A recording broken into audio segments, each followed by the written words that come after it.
mengatasi segala nama. Yesus Tuhan, ya disalibkan untuk gantikanku. Yesus Tuhan yang mati untuk tebus semua dosaku. Gelap sirna di dalam terangnya.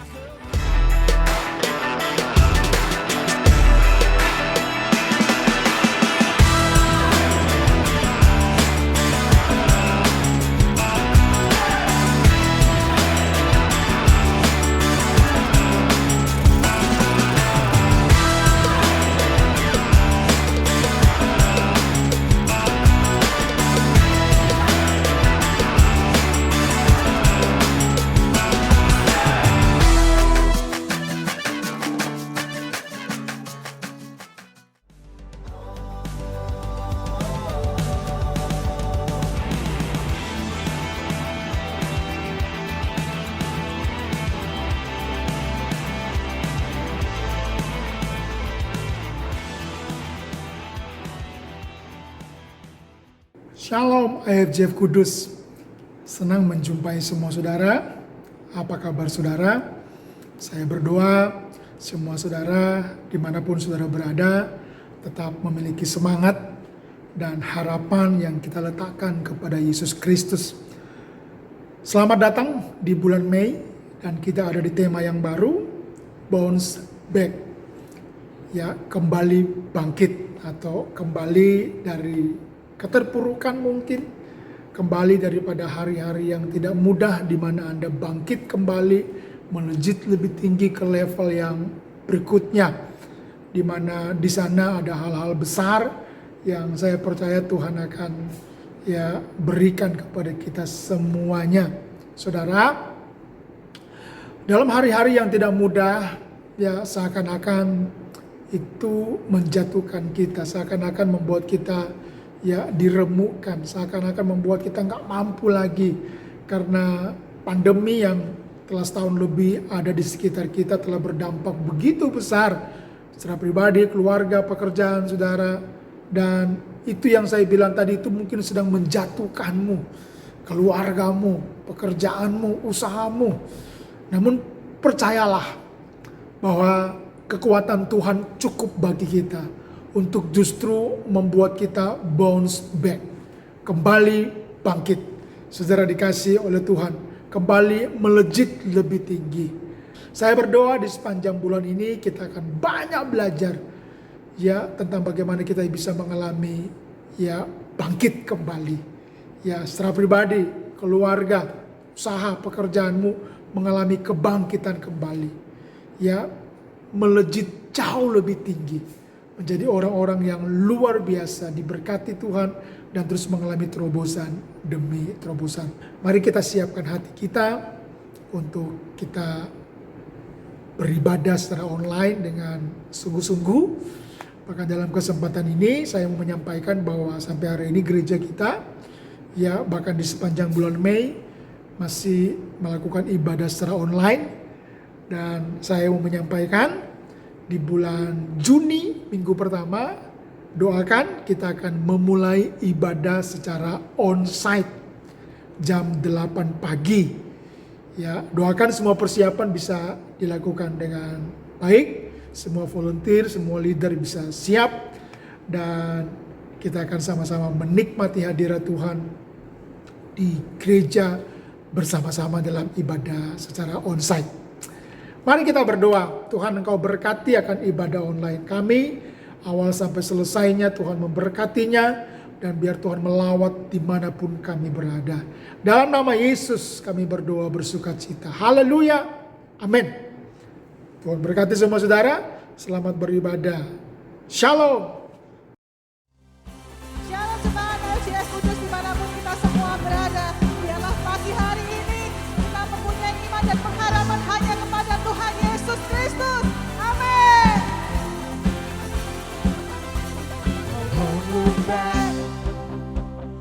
Keep moving forward, I won't look back. I stand amazed your perfect promise. I won't look back. I'm leaving my past behind. But when you say that you are mine, I set my eyes on you. Jesus, you're the one I hold on to. I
setiap kita. Sebab kemurahan-Mu Tuhan, kemurahan-Mu lebih daripada hidup. Yesus Tuhan, kami mau nyatakan lebih dari hidup,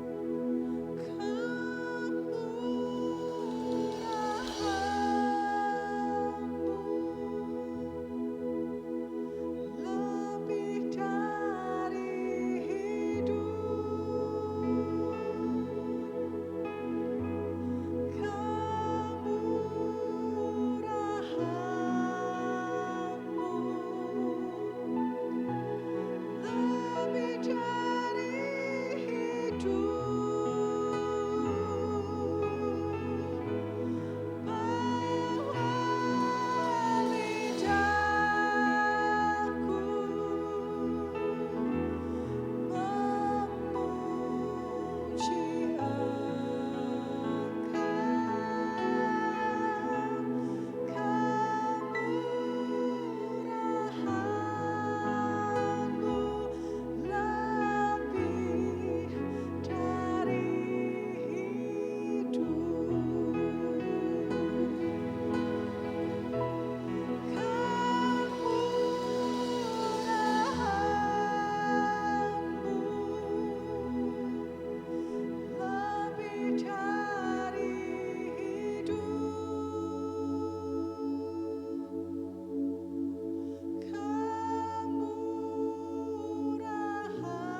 memuji kemurahan-Mu lebih dari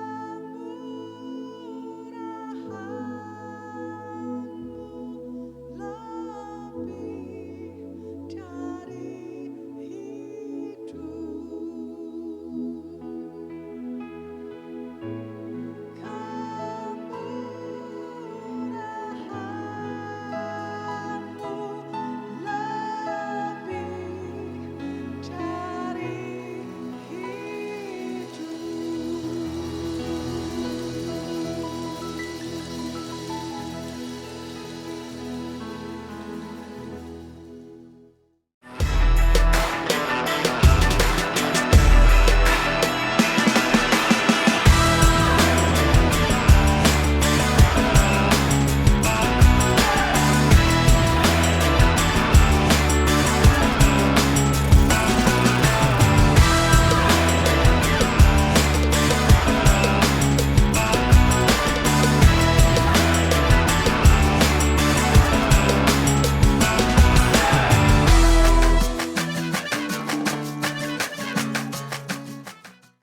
Shalom Bapak Ibu dikasih Tuhan. Berjumpa kembali kita di online service di minggu pertama bulan Mei. Di 2 bulan ini gereja kita akan mengambil tema Bounce Back. Bagaimana kita bisa bangkit kembali. Dalam hari-hari di mana kita menghadapi ujian demi ujian, kesulitan demi kesulitan, bahkan masa-masa pandemi yang dampaknya begitu luar biasa. Hari-hari ini kita belajar bahwa semua itu harusnya membuat Anda dan saya sebagai orang-orang percaya mengalami apa yang namanya kebangkitan kembali. Jadi persiapkan diri saudara agar supaya di 2 bulan ini benar-benar kalau Anda dan saya ada di hari-hari ujian, hari-hari sulit, Anda menemukan memiliki respon yang benar, memiliki tindakan yang benar, dan menghasilkan sebuah kehidupan yang luar biasa. Bangkit kembali. Tidak terpuruk, tidak hidup dalam penyesalan, bahkan tidak hidup dalam hari-hari di mana Anda menyalahkan banyak orang, menyalahkan Tuhan, menyalahkan gereja. Tapi justru di hari-hari yang tidak mudah ini, Anda menjadi orang-orang yang wow, bangkit. Ya, jadi orang-orang luar biasa. Jadi orang-orang yang kuat, jadi imamat yang rajani, yang tidak dibatasi oleh kegiatan ibadah di hari Minggu yang cuma 1-2 jam. Tapi sepanjang minggu, sepanjang hari-hari dalam kehidupan kita, kita menjadi imamat yang rajani. Saudara yang dikasih Tuhan, kita akan baca dalam 1 Petrus pasal yang ketiga, ayat 13 sampai yang ke-17. Dan siapakah yang akan berbuat jahat terhadap kamu jika kamu rajin berbuat baik? Tetapi sekalipun kamu harus menderita juga karena kebenaran, kamu akan berbahagia. Sebab itu janganlah kamu takuti apa yang mereka takuti dan janganlah gentar. Tetapi kuduskanlah Kristus dalam hatimu sebagai Tuhan dan siap sedialah pada segala waktu untuk memberi pertanggungan jawab kepada tiap-tiap orang yang meminta pertanggungan jawab dari kamu tentang pengharapan yang ada padamu. Tetapi haruslah dengan lemah lembut dan hormat. Ayat 16. Dan dengan hati nurani yang murni supaya mereka yang memfitnah kamu karena hidupmu yang saleh dalam Kristus menjadi malu karena fitnahan mereka itu. Ayat 17. Sebab lebih baik menderita karena berbuat baik, jika hal itu dikehendaki Allah, daripada menderita karena berbuat jahat.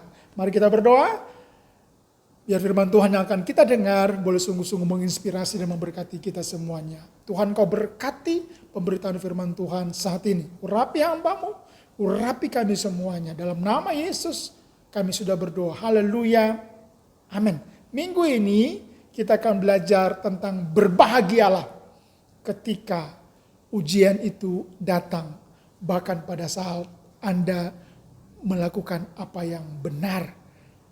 Bahkan pada saat Anda melakukan apa yang baik. Berbahagialah. Berapa banyak saudara yang mau hidup dengan berbahagia? Saya percaya semua orang tidak mau hidup ya dengan menderita. Saya percaya tidak ada orang yang mau hidup dengan kesulitan-kesulitan yang tidak ada tujuannya. Sebagai orang percaya kita diingatkan bahwa akan ada penderitaan yang harus dihadapi. Meskipun kita telah sungguh-sungguh menjadi pengikut Kristus yang melakukan apa yang baik dan apa yang benar. Ya, sebagai orang percaya sekali lagi ingat baik-baik ini. Kita diingatkan. Bahkan dalam 2 bulan kemarin. Selalu diingatkan bahwa akan ada penderitaan. Bahkan penderitaan adalah bagian integral dalam setiap kehidupan orang-orang percaya. Jadi kalau kita ngomong soal penderitaan. Berarti setiap orang percaya nggak boleh merasa bahwa harusnya anak Tuhan tidak menderita. Harusnya orang yang berbuat baik tidak menderita. Harusnya orang yang berbuat benar tidak menderita. Tapi sekali lagi ingat, kalau ada penderitaan, kalau ada penderitaan, maka pikiran kita, mindset kita harus benar. Bahwa penderitaan adalah bagian yang juga sering dipakai Tuhan untuk mempersiapkan kita. Untuk mempersiapkan saudara. Untuk mempersiapkan keluargamu.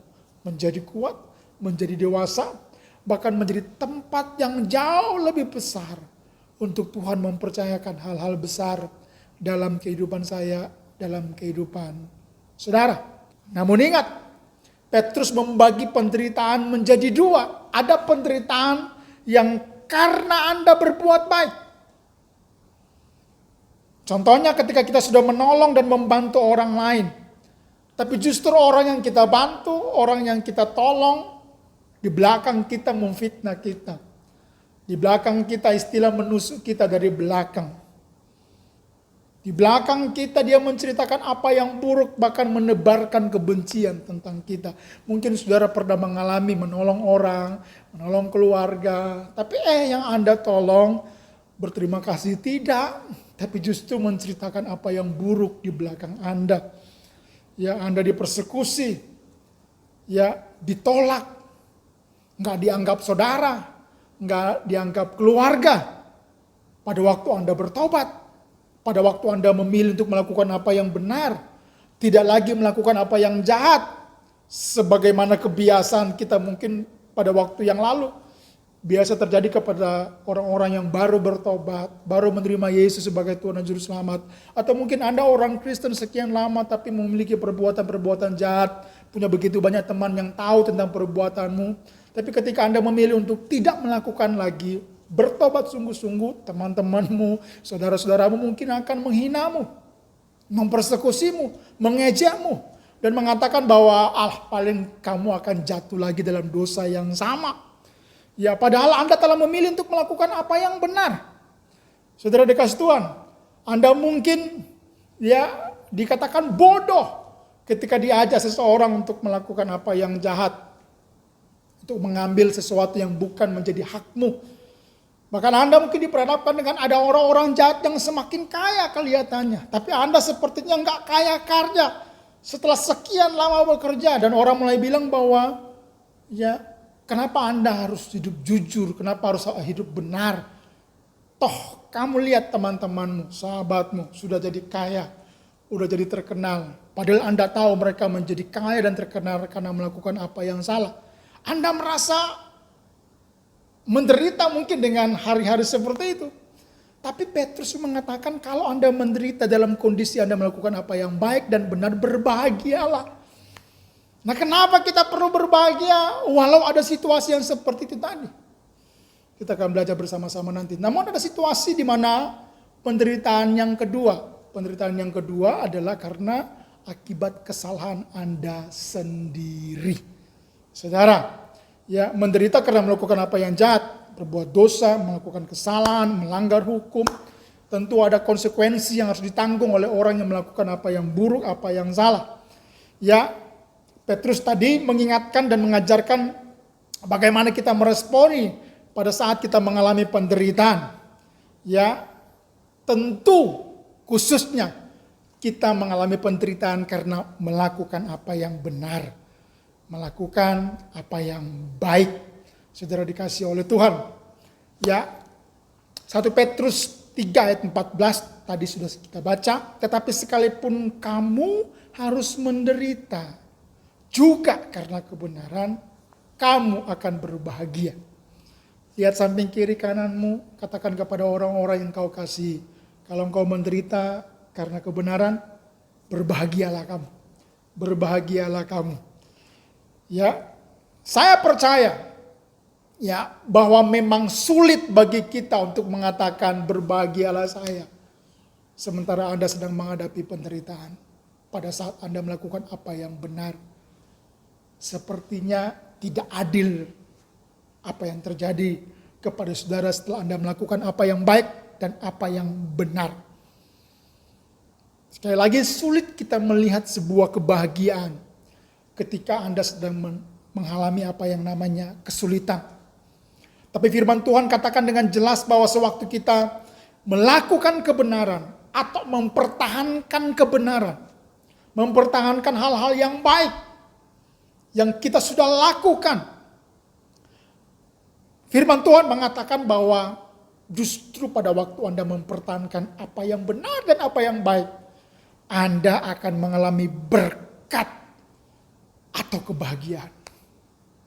Anda mungkin pernah mendengarkan perkataan ini, bahwa sesuatu yang jahat biasanya keluar dari persediaan yang jahat. Apa yang di hati akan terpancar keluar. Nah, saya percaya ketika orang-orang mengizinkan kebenaran menguasai pikiran dan hati dan seluruh kehidupannya, maka apa yang keluar dari dirinya sebagai respon perlakuan jahat, perlakuan buruk, atau situasi buruk yang Anda alami, harusnya yang keluar dari diri Anda adalah apa yang benar, apa yang baik. Bahkan ketika orang jahat mengeluarkan apa yang jahat dari dirinya, karena Anda orang benar, karena Anda orang baik, maka jangan balas apa yang jahat dengan jahat. Yang benar dan yang baik harus keluar dari diri kita, imamat yang rajani. Ada amin, saudara dikasih Tuhan. Mengapa kita bisa berbahagia dalam melakukan kebenaran meskipun harus menderita sekalipun?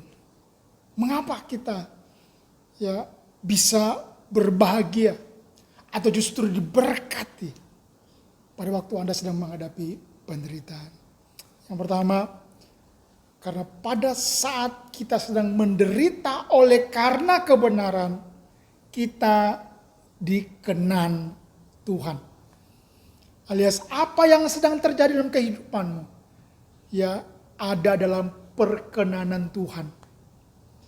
Saudara, perkenanan Tuhan bagi saya berbicara tentang keberadaan Tuhan dalam situasimu dan situasiku. Dalam rumah tanggamu, dalam rumah tangga saya. Dalam semua hal yang mungkin sedang kita kerjakan hari-hari ini, yang sedang kita usahakan hari-hari ini. Ya, dan pada waktu saya, saudara, keluarga saya, atau apa yang kau kerjakan, apa yang kau usahakan, mengalami hari-hari yang sulit atau mengalami ujian, pada waktu Anda sedang memilih melakukan apa yang benar, ingat baik-baik ini, ada perkenanan Tuhan di situ. Amsal 21 ayat 3, melakukan kebenaran dan keadilan lebih dikenan Tuhan daripada korban. Dalam ayat ini mengatakan kepada kita pada waktu Anda memilih melakukan apa yang benar, apa yang baik, itu dikenan Tuhan. Dan saya bilang tadi, ya perkenanan Tuhan berbicara tentang keberadaan Tuhan di situ, di situasimu, di keadaanmu. Perkenanan Tuhan berbicara tentang segala kebaikan Tuhan dicurahkan dalam kehidupanmu. Sering kita menyanyikan lagu ini, bersamamu Bapa, ku lewati semua perkenananmu yang teguhkan hatiku. Dengarkan, Engkau yang bertindak, memberi pertolongan, anugerahmu besar, melimpah bagiku. Percayakah engkau bahwa engkau bisa berbahagia dan mengalami berkat-berkat Tuhan pada waktu Anda sedang menderita oleh karena melakukan apa yang benar? Saudara, saya katakan tadi bahwa orang kadang-kadang mengatakan kamu bodoh. Dia sudah melakukan apa yang jahat sama kamu, balas saja. Lakukan lagi yang jahat terhadapnya. Dia sudah mencurangi kamu, balas. Kita dengarkan firman Tuhan, ampunilah dia. Dan kita mungkin mendengar orang berkata, enak saja dia yang salah, terus kenapa kamu harus mengampuni dia? Ada berbagai macam godaan bagi kita untuk tidak melakukan apa yang baik dan benar. Tapi pilihlah untuk melakukan apa yang benar karena Tuhan berkenan. Pada waktu Tuhan berkenan, percayakah Anda bahwa engkau akan melihat apa yang baik terjadi dalam hidupmu? Dan apa yang baik itulah yang akan membuat engkau berbahagia. Kehadiran Tuhan itulah yang akan membuat engkau diberkati. Saudara yang dikasihi oleh Tuhan. Ada pesan yang saya rindu Anda tangkap dengan kuat. Kenapa engkau bisa berbahagia dan diberkati saat-saat engkau sedang ada dalam ujian. Ini merupakan respon yang seharusnya kita miliki. Bahwa dalam saat-saat proses dan ujian itu datang. Dan kata Alkitab kita harus berbahagia. Maka dengarkan pesan ini. Jangan batasi Tuhan. Dengan harapanmu yang terbatas. Kalau engkau berharap, letakkan pengharapanmu kepada Tuhan yang tidak akan pernah mengecewakan. Kau taruh harapanmu kepada orang, orang bisa mengecewakan.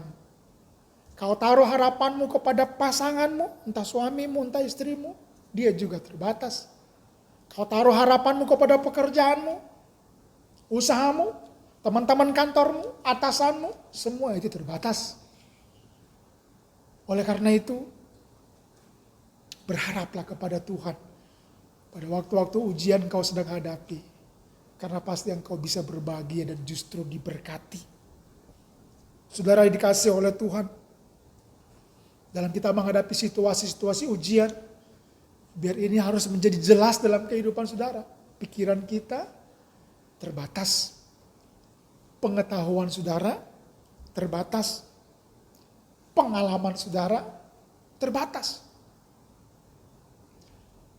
Dalam hal ini saya mau katakan bahwa engkau mungkin sudah melakukan segala sesuatunya, usaha terbaik. Ya, input ya dari berbagai macam orang yang pintar memberi input kepada engkau, bahkan semua itu kadang-kadang gak bisa menolong engkau dalam masa-masa ujian. Karena memang Tuhan izinkan itu terjadi untuk engkau harus mengalami hari-hari yang sulit ketika engkau melakukan apa yang benar. Bahkan ada orang yang berkata kepada saya, ya, dia berpikir orang yang dia sayangi itu akan menolong dia, memimpin dia kepada jalan yang benar dalam pernikahannya nanti. Tapi apa yang dia dapatkan justru sebaliknya. Ada usaha, ada doa bahkan yang telah dia lakukan, tapi rasa-rasanya dia belum bisa melihat titik ujung dari kapan selesainya kesulitan yang sedang dia alami. Waktu dia bertanya sama saya berkata bahwa saya pun gak bisa memberikan kamu ya sebuah kepastian bahwa titiknya akan selesai dalam waktu 1, 2, 3 hari. Karena gak semua di muka bumi ini kita bisa tahu kenapa dan harus bagaimana. Tapi saya berkata tadi, kenapa kita bisa berbahagia pada waktu masa-masa ujian? Karena dia berkenan pada orang yang memilih melakukan apa yang benar. Saya katakan kepada orang tersebut, pilihlah lakukan apa yang benar. Walau engkau sedang mengalami apa yang buruk, diperlakukan buruk. Karena orang yang melakukan apa yang benar, dia dikenan Tuhan. Dan kalau dia dikenan Tuhan, bukan saja Tuhan memberkati saudara yang dikenannya, tapi orang-orang yang memperlakukan Anda dengan buruk, percayalah, ada keadilan yang kau akan lihat terjadi. Saya tidak berkata bahwa Tuhan akan balas mereka. Tuhan akan mengutuk mereka. Saya nggak berkata bahwa Tuhan akan mencelakai mereka. Tidak. Tapi saya percaya Tuhan bekerja dalam segala sesuatu dan pasti mendatangkan kebaikan. Perkenanan Tuhan ya jauh lebih kita butuhkan pada waktu Anda sedang menghadapi hari-hari yang sulit. Karena engkau tahu itu kehadiran Tuhan. Itu kebaikan Tuhan. Itu rahmat-Nya yang tersedia bagi Anda. Jadi, pada hari-hari yang kau bilang sulit, pada hari-hari di mana ujian datang membuat engkau menangis, mungkin menderita, ada Tuhan bersama denganmu. Ada Tuhan yang memimpin langkah-langkahmu. Hal yang kedua, kenapa kita bisa berbahagia? Karena anugerah Allah dicurahkan pada kita dan Ia menolong kita. Firman Tuhan berkata dalam 1 Petrus 5 ayat 10. Dan Allah sumber segala kasih karunia. Dengarkan baik ini. Allah sumber segala kasih karunia. Yang telah memanggil kamu dalam Kristus kepada kemuliaannya yang kekal. Akan melengkapi. Jadi siapa yang memanggil kita kepada kemuliaan yang kekal? Tuhan Yesus Kristus. Dia berkata akan melengkapi. Meneguhkan. Menguatkan, mengokohkan kamu sesudah kamu menderita seketika lamanya.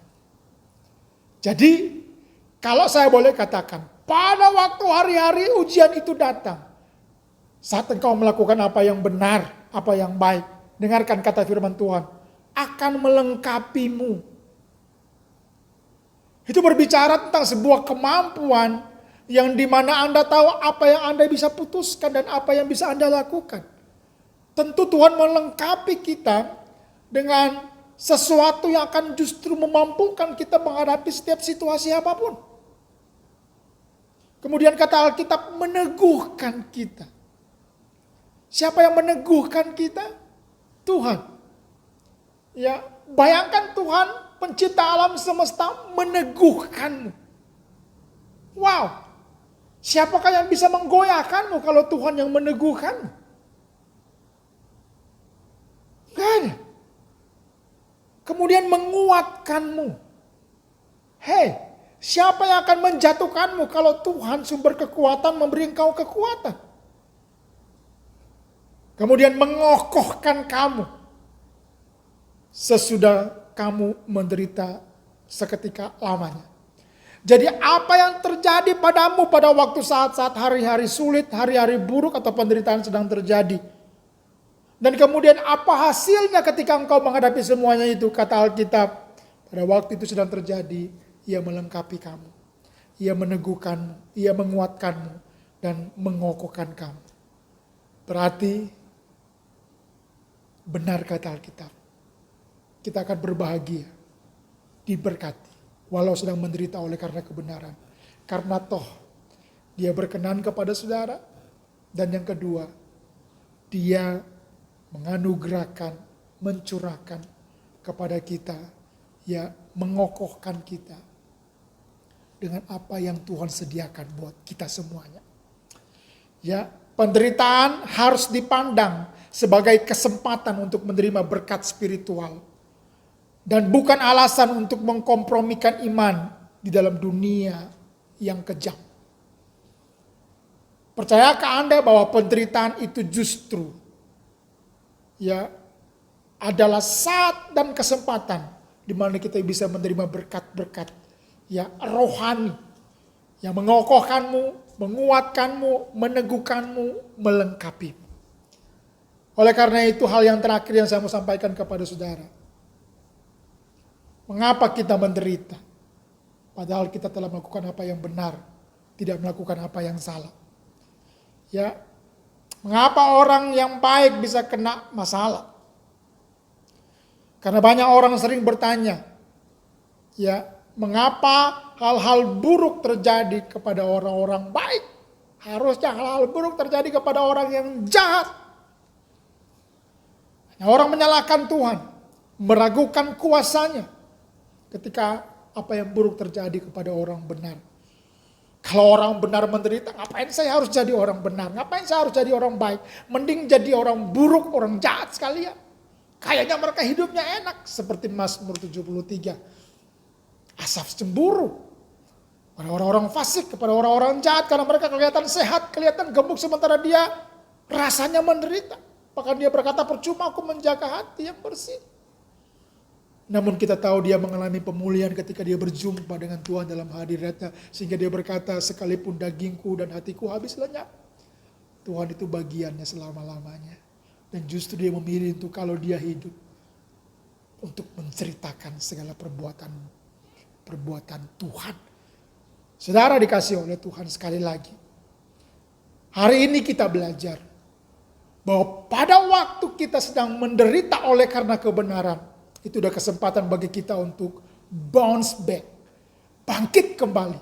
Kenapa Anda harus bangkit kembali? Karena Anda tahu justru Anda akan berbahagia kalau memang penderitaan itu datang oleh karena engkau melakukan apa yang benar. Karena Dia berkenan kepada Anda ketika memilih apa yang benar. Dan Dia mencurahkan kepada Anda semua anugerahnya. Yang akan memperlengkapimu, mengokohkanmu, menguatkanmu, meneguhkanmu. Amin firman Tuhan. Mari kita siapkan hati kita untuk kita menerima perjamuan kudus. Untuk mengingatkan kita akan apa yang Yesus lakukan di kayu salib. Dalam menebus setiap daripada kita. Amin. Haleluya. Haleluya. Kirala bata kaparala bashikarala basyadada. Terima kasih Tuhan, kami sungguh mengucap syukur. Punya kesempatan untuk kami mengikuti perjamuan kudus. Di mana mengingatkan kami tentang semua yang Kau lakukan di atas kayu salib. Bahwa kami tahu bahwa setiap penderitaan apapun yang kami alami, Engkau telah mengalaminya. Dan sungguh kami percaya bahwa segala perkara dapat kami tanggung dalam Dia, dalam Yesus Kristus yang telah menanggung segala penderitaan kami. bahkan telah menyelamatkan kami oleh kuasa darah-Mu di atas kayu salib. Telah menebus kami dari setiap dosa dan pelanggaran kami. Menjadikan kami orang-orang yang merdeka di dalam Engkau. Mari dengan sungguh-sungguh kita mengangkat roti yang melambangkan tubuh Yesus Kristus. Sambil memandang kepada kayu salib. Memandang kepada Yesus Kristus Tuhan. Firman Tuhan berkata, pada malam waktu Yesus serahkan, Ia mengambil roti, memecah-mecahkannya dan berkata, inilah tubuhku yang diserahkan bagi kamu. Makanlah ini untuk menjadi peringatan akan aku. Sambil mengingat akan pengorbanan Yesus di kayu salib, mari kita makan dengan mengucap syukur dalam nama Tuhan Yesus Kristus. Amin.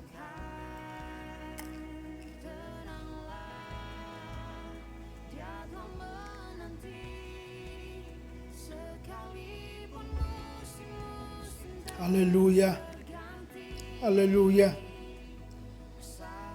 Haleluya, terima kasih Tuhan, terima kasih Yesus. Mari angkat anggur yang melambangkan darah Yesus Kristus. Kemudian Yesus mengambil cawan, meminumnya dan berkata, inilah darahku yang dicurahkan bagi kamu.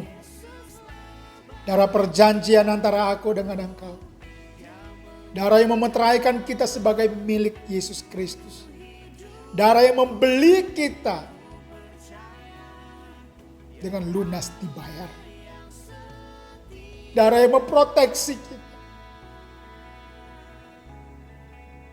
Mari dengan penuh ucapan syukur kita terima darah Yesus Kristus. Dalam nama Tuhan Yesus Kristus. Amin. Haleluya. Oh, thank you Lord Jesus, thank you Lord Jesus. Terima kasih ya Tuhan, terima kasih Tuhan. Atas segala kebaikan-Mu. Terima kasih Tuhan, Engkau baik, sungguh baik dalam kehidupan kami. Terima kasih. Terima kasih buat tubuh dan darah-Mu. Terima kasih untuk penebusan dalam setiap kehidupan kami. Terima kasih untuk firman-Mu yang mengingatkan kami ketika kami menderita oleh karena melakukan apa yang benar dan baik. Maka kami diberkati. Maka kami bisa berbahagia. Karena pada saat itu terjadi kami tahu Engkau berkenan kepada pilihan kami melakukan apa yang benar. Tolong kami beri kekuatan, beri kemampuan untuk terus hidup. Di rumah kami, di marketplace kami. Dengan memilih melakukan apa yang benar. Walaupun ada hari-hari sulit. Ada hari-hari buruk yang mungkin diakibatkan oleh karenanya. Kami tahu Engkau bersama dengan kami, mencurahkan kami anugerah yang mengokohkan, menguatkan, meneguhkan. Sehingga kami bertumbuh menjadi orang-orang yang dewasa dan kuat. Dimanapun Engkau berada, apapun situasimu hari ini, mari bersukacitalah, mari berbahagialah. Engkau akan menjadi orang yang semakin kuat dan dewasa. Engkau akan menjadi imamat rajani. Dimanapun kau berada, orang melihatmu, mereka diberkati. Orang melihatmu, mereka terinspirasi. Terima kasih Tuhan Yesus, kami terima firman-Mu, kami terima perjamuan kudus. Manapun kau berada malam pada saat ini. Dimanapun kau berada saat ini, terima berkat Tuhan. Dalam nama Tuhan Yesus Kristus, Tuhan memerintahkan berkat Tuhan atas kehidupan-Mu, atas keluargamu, atas pekerjaan dan usahamu. Engkau akan semakin naik, bukan turun. Engkau akan menjadi kepala, bukan menjadi ekor. Tuhan memerintahkan segala kelimpahan datang kepada engkau. Kesehatan, damai sejahtera, sukacita, pintu-pintu yang dibukakan. Kelimpahan daripada Tuhan. Terobosan-terobosan besar terjadi dalam kehidupanmu. Dan Tuhan menyertai saya dan menyertai saudara semuanya. Dalam nama Yesus, haleluya. Amin. Tuhan memberkati semua saudara. Tetap semangat, tetap sehat. Sampai jumpa di online service berikutnya. Tuhan berkati.